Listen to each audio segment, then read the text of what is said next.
আমি বলবো স্নেহা করেছে এটা।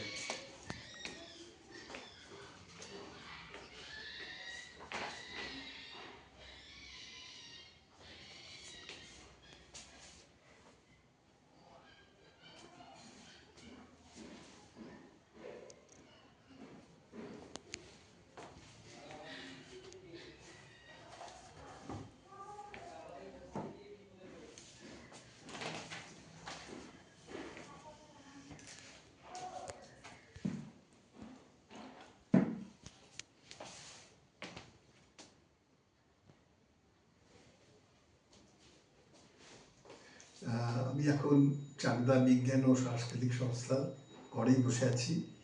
এটা আমাদের কাছে একটা আবেগ, এবং এই ঘরটার প্রতি প্রত্যেকের এত ভালোবাসা, এবং এখানেই পাঠচক্র হতো, এখানেই আমাদের সমস্ত সুখ দুঃখ কষ্ট বেদনা সমস্ত দিকগুলো এই সংগঠনের ঘরে কেটেছে আমাদের। এবং আমরা এখানে নজরুল জয়ন্তী করেছি, হ্যাঁ আমরা রবীন্দ্র জয়ন্তী করি, আমরা সবাই মিলে কত কি গভীর আলোচনা করেছি, আমাদের যে নির্দিষ্ট কাজগুলো ছিল সেই কাজগুলো করেছি। তা সেই কাজটা আস্তে আস্তে অনেকটাই এগোচ্ছে। এখন আমরা চাকদার জলস্তর মাপবো, আমরা নদী নালা খাল বিল, আমরা সবচেয়ে বড় কাজ করতে পেরেছি 9 কিলোমিটার বুড়িগঙ্গা আমরা সংস্কার করতে পেরেছি।